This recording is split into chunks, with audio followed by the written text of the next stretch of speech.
Application of derivative मधला पुढचा part, ठीक आहे, की जो तुम्हाला फिजिक्समध्ये पण उपयोगी येणार आहे. लक्षात घ्या, म्हणजे फिजिक्समध्ये पण असे न्यूमेरिकल आहेत की ज्या ठिकाणी तुम्हाला डेरिव्हेटिव्ह काढावं लागतं.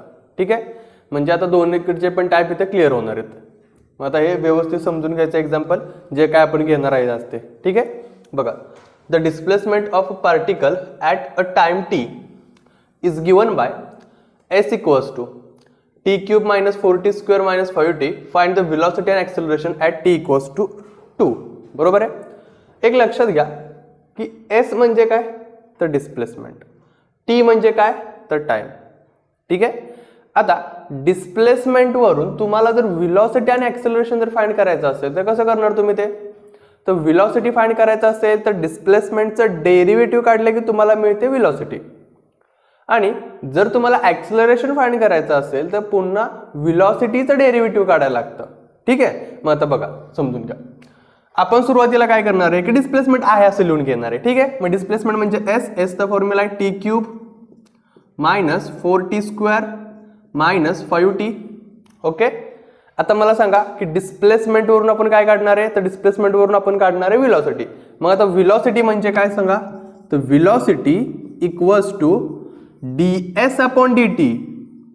ds अपॉन dt चा अर्थ काय तर डेरिव्हेटिव्ह ऑफ डिस्प्लेसमेंट. डिस्प्लेसमेंट म्हणजेच काय तर एस ची व्हॅल्यू काय इथं ती आहे T cube minus 4t square minus 5t.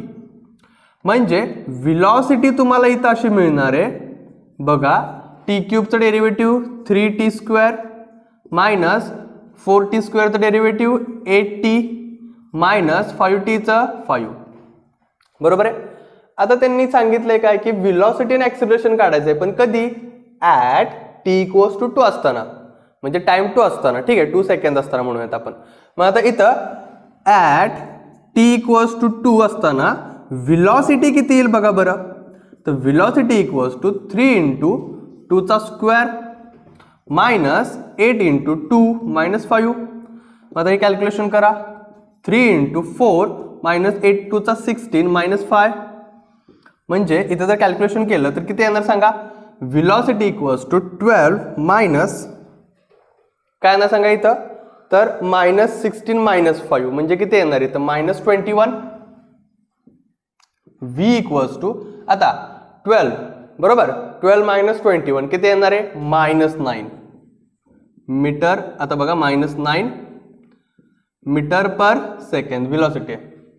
ठीक आहे, किंवा युनिट पर सेकंड म्हणूयात, मीटर वगैरे काय त्यांनी तसं दिलेलं नाहीये, युनिट पर सेकंड म्हणूयात.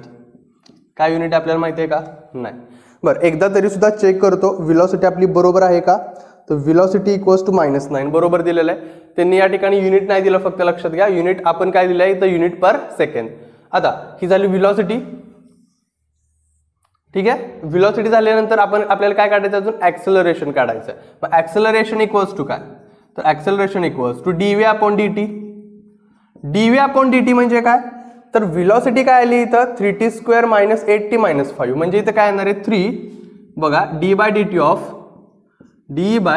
Of 3 into T square minus 8t minus 5. म्हणजे इथं असं येणार आहे 3 2चा 6t बरोबर आहे मायनस 8 प्लस 5चं डेरिव्हेटिव्ह 0. ठीक आहे, सॉरी मायनस 5चं डेरिव्हेटिव्ह 0. आता हे झालं ॲक्सेलरेशन. पण acceleration at T equals to 2 असताना काय सांगा, ॲट टी इक्वल्स टू 2 असताना ॲक्सेलरेशन किती येईल तर हे आपल्याला फाइंड करायचं आहे की 6 इंटू 2 मायनस 8, 6 2चा 12, 12 मायनस 8 किती येणार आहे 4 काय युनिट पर सेकंड स्क्वेअर ॲक्सेलरेशन. ओके, हे लक्षात आलं.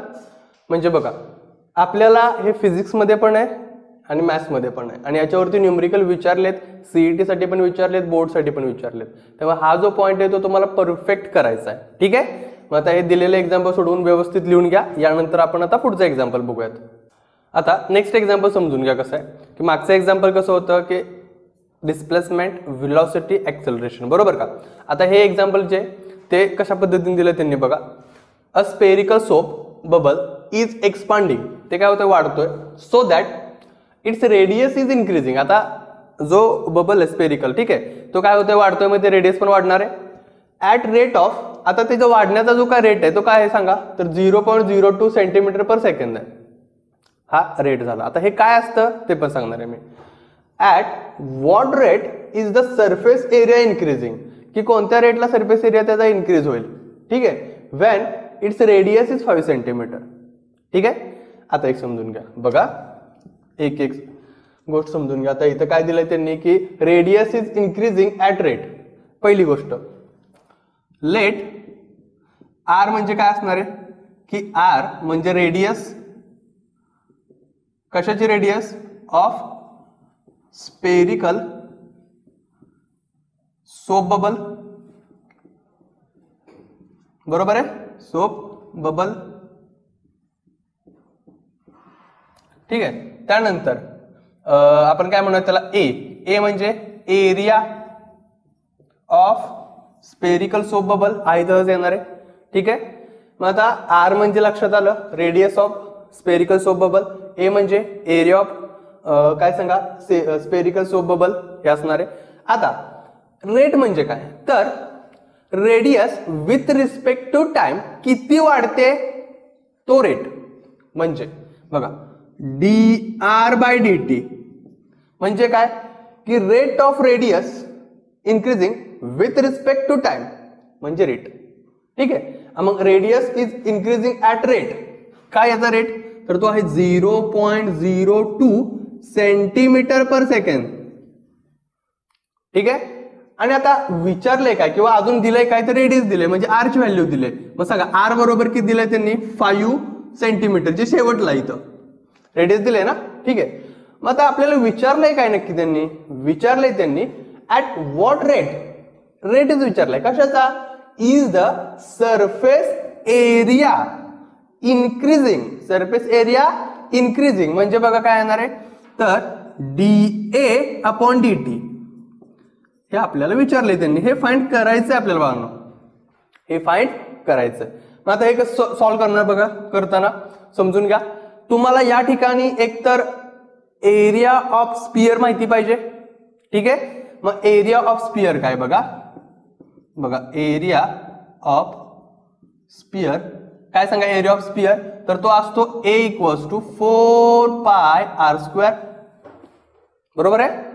आता एक लक्षात घ्या की गिवन डाटामध्ये dr/dt दिले, dA/dt फाइंड करायचा. याचा अर्थ असा की जो काय एरिया आहे त्याचं derivative with respect to time काढायचं. म्हणजे काय, differentiate with respect to T म्हणजे टाइम. बर, एरिया वाढू शकतो with respect to time, radius वाढू शकते, पण 4π ते कॉन्स्टंट आहेत, त्यामध्ये काय वाढवणार आहे का, नाही. 4चं 4च राहणार, पायची व्हॅल्यू पायच राहणार आहे. ठीक आहे. म्हणजे बदलत आहे त्याचा derivative with respect to T काढायचा आहे. म्हणजे काय बघा, तर एरियाचा डेरिव्हेटिव्ह dA/dt = 4π तसंच इंटू r² चं डेरिव्हेटिव्ह पहिल्यांदा 2r, स्क्वेअरचं डेरिव्हेटिव्ह 2r, आणि आता r चं derivative with respect to T म्हणजे dr/dt. हे कळलं का, कारण डेरिव्हेटिव्ह आपण काढतो विथ रिस्पेक्ट टू टी. ठीक आहे. हे लक्षात आलं. आता यानंतर ज्या ज्या व्हॅल्यू आपल्याला माहिती आहे त्या सगळ्या व्हॅल्यू पुट करूया तिथं. म्हणजे कसं होणार, तिथं असं होणार आहे dA/dt = 4π इंटू 2 इंटू r किती आहे 5. ओके 5. ओके. आणि पुढं dr/dt आहे 0.02. बरोबर आहे. म्हणजे इथं असं होणार आहे, जर तुम्ही मल्टिप्लिकेशन केला तर काय येते बघा, 4 × 8 म्हणजे इथे येणार आहे 8π इंटू 5. आता बघा पुन्हा, आता 5 न मल्टिप्लाय केला असं तरी काय झालं असतं बघा, मग 40. बरोबर आहे. किंवा इथं बघा मल्टिप्लिकेशन जर तुम्ही डायरेक्ट करायला गेला तर 4 × 8. ठीक आहे. आता 8 × 5 40. बरोबर. आणि 40 इंटू 0.02 म्हणजे बघा इथं असं येणार आहे की 40π इंटू 0.02. मग आता 0.02 न जर तुम्ही 40 ला मल्टिप्लाय केलं तर आन्सर येईल त्याचं 0.8π. पण तुम्ही काय करताय, तर rate of change of area काढताय. बरोबर. म्हणजे काय येणार याचं, तर एरियाचं युनिट एक तर लक्षात घ्या, रेडियस दिले सेंटीमीटर मध्ये, मग याचं युनिट येणार आहे सेंटीमीटर स्क्वेअर पर सेकंड. आणि हे आपलं फायनल आन्सर आहे. Centimetre square per second. ठीक आहे, 0.8 पाय सेंटीमीटर स्क्वेअर पर सेकंड. पाय तसंच ठेवायचं, पाय मध्ये काय बदल करायचा नाही. ठीक आहे, जर तुम्हाला एमसीक्यू मध्ये सपोज हेच एक्झाम्पल दिलंय पण आता त्या ऑप्शन मध्येच कुठं पाय नाहीये तर मग तुम्हाला तिथं पायनं मल्टिप्लाय वगैरे करावं लागेल. ठीक आहे, पण बोर्डसाठी तरी पाय आहे असंच ठेवलं तरी चालणार आहे. मग आता एक काम करा, हे व्यवस्थित लिहून घ्या. त्यानंतर आपण आता पुढचं एक्झाम्पल बघूयात. आता नेक्स्ट एक्झाम्पल समजून घ्या काय बघा की हे पण एक्झाम्पल कसं की मागचं स्पेरिकल बलूनचं एक्झाम्पल होतं, बरोबर आहे का. ठीक आहे, स्पेरिकल बबलचं त्या पद्धतीनेच हे पण एक्झाम्पल आहे. पण याच्यामध्ये काय माहितीये का की त्यांनी पूर्णपणे डाटा दिलाय एरिया बद्दल आणि विचारलंय व्हॉल्यूम बद्दल. ठीक आहे, असंच विचारलंय का बघू द्यात. बरोबर आहे, व्हॉल्यूम बद्दल विचारलंय. म्हणजे आता इथं तुम्हाला दोन्ही फॉर्म्युले यूज करायचे आहेत. एक तर एरिया कशात सांगा, स्पेरिकल एरिया आणि व्हॉल्यूम ऑफ स्पिअर. ठीक आहे, ते दोन्ही पण फॉर्म्युले कसे यूज करायचे ते समजून घ्यायचं थोडंसं. कारण हे एक्झाम्पल कसं आहे की तुम्हाला समजून घेऊन सोडवायचंय. कारण याच्या रिलेटेड अजून एक एक्झाम्पल आहे की जे तुम्हाला मी होमवर्कला देणार आहे, त्यावेळेस तुम्हाला तिथे प्रॉब्लेम नाही आला पाहिजे. ठीक आहे, मग आता बघा त्यांनी काय सांगितलंय की the surface area of a spherical balloon is increasing at the rate of 2 centimetre per second. दिलंय काय हे सगळ्यात महत्वाचं आहे. काय सांगा, सेंटीमीटर स्क्वेअर पर सेकंड म्हणजे area, rate of change of area dA/dt दिलंय. Okay, at what rate is the volume of the balloon is increasing. विचारलंय काय, dV/dt. कारण at what rate is the volume of balloon is increasing. बरोबर, dV/dt विचारलंय आपल्याला. बरं, when the radius of the balloon is 6 centimetre. आणि ज्यावेळेस r equals to काय असणार आहे, 6 सेंटीमीटर आहे त्यावेळेस. आता व्यवस्थित लक्ष द्यायचं. बघा सुरुवातीला आपल्याला काय लिहिलं पाहिजे, लेट. लेट मध्ये काय काय लिहिणार, ए म्हणजे एरिया कशाचा, ऑफ स्पेरिकल बलून. बरोबर आहे. त्यानंतर आर म्हणजे रेडियस, कशाची रेडियस, ऑफ स्पेरिकल बलून. त्यानंतर व्ही म्हणजे व्हॉल्यूम, कशाचं व्हॉल्यूम, ऑफ स्पेरिकल बलून. ठीक आहे, हे पूर्ण लिहा तुम्ही. त्यानंतर याच्यामध्ये तुम्ही असं करू शकता ऍड, काय सांगा की dA/dt. बरोबर आहे, पण dA/dt काय सांगा की rate of change of area तो किती दिलाय त्यांनी, 2 सेंटीमीटर स्क्वेअर पर सेकंड. ठीक आहे, इथं काय लिहू शकता तुम्ही, rate of change of area.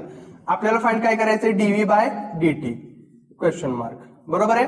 बरं, हे सगळं झालं.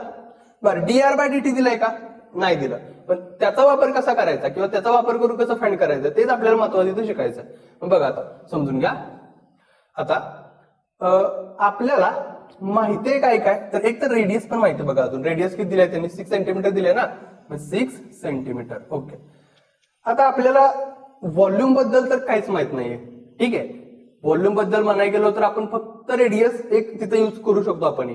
ठीक आहे, बाकी काही यूज करू शकत नाही. आता माहितीये काय काय आपल्याला, तर एरिया बद्दल माहितीये, rate of change of area आणि रेडियस. ओके, मग याचाच आपण पहिल्यांदा वापर करूयात. मग काय लिहिलं सुरुवातीला, therefore area of balloon. Area of बलूनचा फॉर्म्युला A=4πr². याचं काय करणार तुम्ही, डेरिव्हेटिव्ह काढणार. काय डेरिव्हेटिव्ह काढणार आहे, differentiate with respect to T. बरोबर आहे. मग आता काय येणार सांगा, इथं dA/dt = 4π इंटू r² चं डेरिव्हेटिव्ह 2r, dr चं dr/dt, r चं dr/dt. हे लक्षात आलं का व्यवस्थित. ठीक आहे, म्हणजे बघा आपण हे जे काय डेरिव्हेटिव्ह आहे ते मागच्या एक्झाम्पल मध्ये पण फाइंड केलंय. आता याच्यावरून आपण कशाची व्हॅल्यू काढू शकतो तर समजून घ्या. dr/dt आहे ना, हे आपल्याला माहित नाहीये. बरोबर का. मग आता हे dr/dt व्हॉल्यूम मध्ये पण येणार आहे त्या फॉर्म्युल्यामध्ये. मग आपण याच्यावरून काय काढूयात की हे 4 to the 8πr मी खाली घेतो इथं. ठीक आहे, इंटू हे dA/dt आणि ही जी व्हॅल्यू मिळाली आपल्याला ती dr/dt मिळाली. याला इक्वेशन नंबर 1 म्हणतो. असं का, कारण समजेल तुम्हाला आता पुढे. बघा आपल्याला फाइंड काय करायचंय, व्हॉल्यूम. ठीक आहे, मग volume of spherical balloon. Spherical balloon काय असणार, V = 4/3πr³. मग डिफरन्शिएट विथ रिस्पेक्ट टू काय सांगा बाळांनो, टी. बरोबर का? मग v चं derivative dv by dt equals to 4/3 तसंच इंटू डेरिव्हेटिव्ह व्यवस्थित लक्ष द्या, पाय तसंच राहणार आहे, r क्यूबचं डेरिव्हेटिव्ह काय रे 3r² आणि ह्या r चा derivative with respect to t dr by dt. हे लय लक्षात, हे महत्वाचं लक्षात घ्या, पॅरामेट्रिक फॉर्म प्रमाणे आपल्याला डेरिव्हेटिव्ह काढावं लागतं. आता समजून घ्या सिम्प्लिफिकेशन कसं करणार. या 3 ला हा 3 कॅन्सल, म्हणजे राहिलंय ते लिहितो dv by dt equals to 4π into r² into, आता फ्रॉम 1 dr बाय dt ची व्हॅल्यू काय, तर 1/8πr into dA by dt लिहू शकतो आपण.